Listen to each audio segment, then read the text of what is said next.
UKLO 1 year masters. No IELTS required up to 5 years visa. High visa success rate. So నీ వైపు మాత్రం తప్పేం లేదంటావు. ఏమి దాయకుండా చెప్పు సమయం. లేదు మేడం, తప్పేం లేదు. ఒకవేళ ఆడవాళ్ళతో మాట్లాడాలన్నా ఎంతసేపు మాట్లాడుతావు? అన్ని గంటలు ఏం అవసరం చేస్తున్నాడు అబ్బాయి. అరే అమ్మాయితో 2 గంటలు మాట్లాడితే ఇంట్లో విషయాలు మాట్లాడుకుంటారు. ఇప్పుడు ఆ పిల్ల తల్లిదండ్రులకు దూరంగా ఉందండి. నేను వాళ్ళ ఎవరికి ఇంట్లో విషయాలు చెప్పుకోవాలి? చెప్పిందేమో. ఎందుకో తప్పుగా అర్థం చేసుకోవడం. తన నా బెస్ట్ ఫ్రెండ్, ప్రతిదీ తనకు చెప్పే చేస్తాను నేను. కనీసం ఎవరికి షేర్ చేసుకోకుండా తనకన్నా షేర్ చేసుకుంటా కదా, ఇలా ఉంది ఇది నా పరిస్థితి అని. ఆ ఫ్రీడమ్ కూడా లేకపోతే నెక్స్ట్ అదే అంటున్నా, ఒకవేళ నువ్వు కావాలనుకో నువ్వు వెళ్ళినావు అనుకో, మరి ఫ్యూచర్ ఫ్రీడమ్ ఏంటి? నాకు అర్థం ఇప్పుడు అవ్వట్లేదు అమ్మ మేడం. వాళ్ళకి దూరంగా ఉంటూ కనీసం ఫ్రెండ్స్తో కూడా మాట్లాడుకోకుండా నువ్వు నీ ఇల్లు నీ వంటిల్లు ఇక తినడం పండడం ఇంకా జాబ్కి వెళ్ళడం ఇంక ఇంతేనా? ఇంకా బయట ప్రపంచం అవసరం లేదా ఇంకా నీకు? నేను చెప్పినట్టే ఉండాలి, నేను చెప్పిందే కట్టుకోవాలి, ఇట్లా నడవాలి అట్లా నడవాలి. ఇప్పుడు నేను ఒప్పుకుంటున్నా కదా మేడం, అట్లయినా సరే నేను ఉంటా. ఎందుకంటే తనంటే అంత ఇష్టం నాకు. ఉంటా అని సరే, ఎవరితో మాట్లాడాను, ఎవరితో టచ్లో కూడా ఉండను. నీతోనే ఉంటా అని చెప్పినా కూడా తను ఒప్పుకోవట్లేదు కదా, ఏం చేయాలి నేను? ప్రసాద్ అనేవాడిని వదిలేద్దాం. ఒకవేళ నీ తల్లిదండ్రులు ఎవరైతే ఎంగేజ్మెంట్ చేయించారో తనతో లైఫ్ ఎలా ఉంటది అసలు? తను ఒకసారి అర్థం చేసుకోవడానికి ఎప్పుడైనా ట్రై చేసావా? ఆయన ఎవరు ఏంటి అంటే తను నార్మల్గా జస్ట్ ఆ రోజు మాట్లాడినా, నాకు ఒక్కసారి మాట్లాడినా తనతో కూడా. ఎంగేజ్మెంట్ అయింది, వాళ్ళ ఫ్రెండ్స్ ఏమన్నా వీళ్ళ ఫ్రెండ్స్ రిలేటివ్స్ కానీ అట్లా ఏం లేదు కదా? లేదు. తనకి కూడా నేను ట్రై చేసిన, నాకు ఆల్రెడీ మ్యారేజ్ అయింది, నేను ప్రెగ్నెంట్ అని తనకి చెప్తే తనే ఎట్లా ఉంటాడో కదా, మళ్ళీ ఇంట్లో చెప్పి అల్లరల్లరి చేయడము, తను ఎట్లా ఫీల్ అవుతాడో. పేరెంట్స్ చెప్పే ఉంటారేమో, చెప్పకుండా ఎందుకు ఉంటారు? ప్రెగ్నెంట్ అని చెప్తే అబ్బాయినా చేసుకోడు కదా మేడం. మీ అమ్మ వాళ్ళు ఇంత జరిగినా నీ పెళ్లి చేద్దానికి ట్రై చేస్తున్నారంటే అది ఒప్పించి ఉండొచ్చేమో, తెలియదు. తల్లిదండ్రులు కదా, కూతురు జీవితం చూసుకుంటారు. నువ్వు ఏమైనాక నా కూతురు, నేను ఏమైనా చేసుకుంటా, అట్లాంటి వాళ్ళే నేను తెచ్చుకుంటా, ఇచ్చేనే తెచ్చుకుంటారు వాళ్ళు. కూతురు జీవితం ముఖ్యం. రీనా గారు ఇష్టం లేకుండా పెళ్లి చేసుకుంటే ఒకవేళ పేరెంట్స్ వైపు ఆలోచిస్తే కూతురు కోసం ఏమైనా చేయొచ్చు. అంటే ప్రెగ్నెంట్ అని చెప్పకపోవచ్చు కానీ ఇట్లా పెళ్లి చేసుకుంటున్నారు. ఒకవేళ ఇట్లా కూడా అనుకోవచ్చు, ఇప్పుడు ఈ అమ్మాయి అబ్బాయి ఉంటుంది ఎవరికి తెలియకపోవచ్చు, తెలియదని వీళ్ళే అంటున్నారు. వాళ్ళ ఇంట్లో తెలిసి పర్సనల్ గా ఇది ఎక్కడ తెలిస్తే అందరికి తెలిస్తే పరుగు పోతుందని ఆ అమ్మాయిని తీసుకొచ్చి పెళ్లి చేసే ప్రయత్నం కూడా చేయొచ్చు కదా. సో అతనేమో మాట వినట్లేదు, ఇంకోసారి ట్రై చేద్దామా? హలో ప్రసాద్. చెప్పండి. సో రైట్, ఓకే, నువ్వు తను వద్దు, నాకు నా లైఫ్ నేను చూసుకుంటాను అంటున్నావు, అంతేనా? ఫైనల్ డెసిషన్ అది? నాకు అక్కర్లేదు మేడం, నేను వాళ్ళ ఇంట్లో వాళ్ళతో మాట్లాడాల్సిన అవసరం కూడా నాకు లేదు. వాళ్ళ అన్నకు నాకు అసలు పడదు కూడా పడదు, నాకు అక్కర్లేదు, నేను చేసుకోను.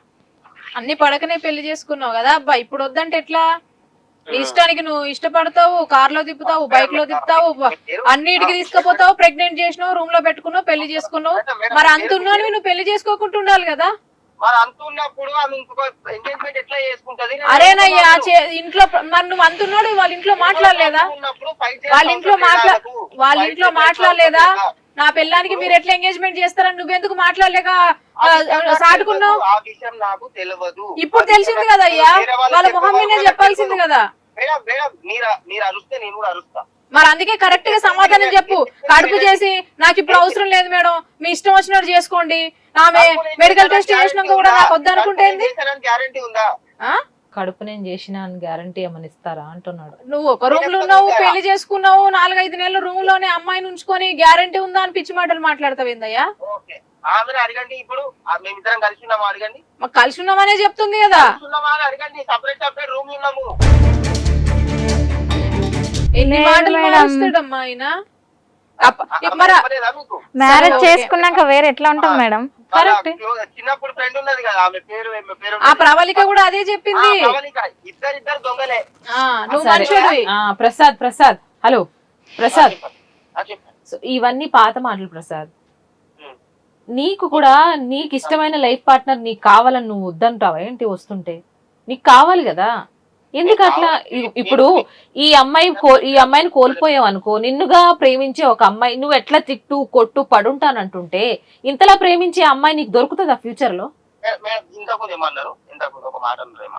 ఏమన్నాను? ఇంత చక్కగా చూసుకునే అమ్మాయి నీకు ఫ్యూచర్ లో దొరుకుతుందా అంటున్నా. పడుంటుంది కదా, మరి మరి అదే పని ఉన్నప్పుడు నేను ఫస్ట్ కొట్టినప్పుడు ఎందుకు పోయింది? ఎందుకు పోయింది? అరే నేను పోతే అంత- అవ్వదు, నేను అమ్మాయి సర్లే కదా. పోయాను, ఏదో నా తప్పు అయిపోయింది ఒప్పుకుంటుంది కదా, నలుగురు ముందు ఒప్పుకుంటుందమ్మా షోలో. ఇదంతా ఈ డిస్కషన్ మీ దగ్గరకు వచ్చేది, ఇదంతా చేసి మీ దగ్గరకు వచ్చి డిస్కషన్ చేస్తుంది కదా, ఆ, అదే నాకు ఫోన్ చేసి ఓటోటగా ఫోన్ చేసి నా దగ్గరకు వచ్చి నన్ను రిక్వెస్ట్ చేస్తుంటే ఉమ్. ఇదంతా నాకు చెప్పుంటే మీ నాకు వచ్చేది కాదు అసలు. మీ నాకు ఎందుకు ఇంత పట్టు నీకు? ఈగో ఎందుకు నీకు ఇంత అంత? పట్టుదల ఎందుకు నీకు? నీ పెళ్ళం మీద ఎందుకు ప్రసాద్? నా పిల్లమని చెప్పేసి నా పిల్లలు కొట్టుకుని నాకు హక్కు లేదా? అయ్యో, అట్లాంటి సమీకరణాలు ఎవరు మార్చలేరు, ఎవరి పెళ్ళం వాళ్ళ ఇష్టం. ఒక్కసారి కొట్టినందుకు పోయి ఎంగేజ్మెంట్ చేసుకుంటదా? అది ఆవిడ చేసింది కాదు తప్పని ఎన్నోసార్లు ఇప్పటికి చెప్తూనే ఉంది ప్రసాద్. నువ్వు వినడానికి ట్రై చేయి, కొద్దిగా కోపాన్ని ఒకవేళ తగ్గించుకో. కాదు, అంతే ఉంటే ఆ అబ్బాయినే చేసుకుంది కదా, నీ దగ్గరికి రావాల్సిన అవసరం ఏముంది? సరే తనకి వేరే లైఫ్ కావాలంటే వెళ్ళిపోయేది కదా, తనకి అవసరం లేదంట. నువ్వే కావాలని కూర్చుంటే, మొండికేసి కూర్చుంటే. ఇప్పుడు అదే కదా మేడం చేసింది ఆమె, అదే కదా చేసి ఎంగేజ్మెంట్ చేసుకుంది కదా. ప్రసాద్ గారు, ఆ అమ్మాయికి నిజంగానే సరే మీరు వద్దు అనుకొని ఇంటికి వెళ్ళిపోయిన అమ్మాయి హ్యాపీగా వాళ్ళ అమ్మ నాన్న చూసిన అబ్బాయిని పెళ్లి చేసుకొని మంచి కున్నోని చేసుకొని ఉండొచ్చు కదండి. మీతోటి ఏం అవసరం వచ్చిందంటారు? మరి అదే కదా మేడం చేసింది. అంతగా మీ దగ్గర ఏముందంటారు? మరి వాళ్ళ దగ్గర ఏముందంట? మరి వద్దనుకుంటుంది కదా ప్రసాద్. వద్దనుకుంటుంది. ఇప్పుడు ఎవరు ఒకటి వద్దనుకుంటుంది? ప్రసాద్ గారు, మీరు ఆ ఇంట్లో చెప్పలేదు, వాళ్ళ అమ్మ వాళ్ళ ఇంట్లో చెప్పలేదు, వాళ్ళ అమ్మకి ఈ అమ్మాయికి పెళ్లి అయిందని తెలియదు. మరి పెళ్లి కాలేదు అంటే తల్లిదండ్రులకి ఎట్లుంటది? నా పిల్లకి పెళ్లి, వినండి. ఇప్పుడు అలా ఎంగేజ్మెంట్ ఏమైందో నాకు తెలియదు. ఇప్పుడు ఆమె ప్రెగ్నెంట్ అని తెలిసింది కాబట్టి ఇప్పుడు ఆమె నేను కావాలని కోరుకుంటుంది. యాక్చువల్ గా అయితే ఎందుకు కోరుకుంటది? నేనే చెప్పేది తినండి మేడం, మీరు మాట్లాడకండి. ఇంతకు ముందు కూడా అట్లే మాట్లాడిరు. చెప్పు నేను చెప్తే తినండి. చెప్పు. నేను ప్రెగ్నెన్సీ ఇప్పుడు ఆమెకు ఏంది ఆడ ఎంగేజ్మెంట్ అయ్యింది, ఆడ ప్రెగ్నెన్సీ అని తెలిసింది కాబట్టి అక్కడ ఎంగేజ్మెంట్ వద్దనుకుని నా దగ్గరకు ఇప్పుడు వస్తుంది. ఇప్పుడు ఆ ఎంగేజ్మెంట్ ఇప్పుడు ఆ ఎంగేజ్మెంట్ కడుపు లేకపోతే ఇప్పుడు ఎంగేజ్మెంట్ ఫైనల్ చేసుకునేది కదా. అంటే నీకు సంబంధం లేదంటూ? నాకు సంబంధం, నాకు వద్దు, నాకు అక్కర్లేదు. ఈ అనుమానం తోటి నీకు ఈ పిల్ల కాదు, ఏ పిల్ల కూడా రాదు. నాకు వద్దు, నాకు అసలు వద్దే వద్దు అమ్మాయిని.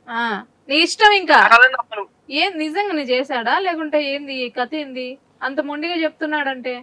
తప్పించుకోవడానికి చెప్తున్నాడా? తప్పించుకోవడానికే చెప్తున్నాడు మేడం మీకు.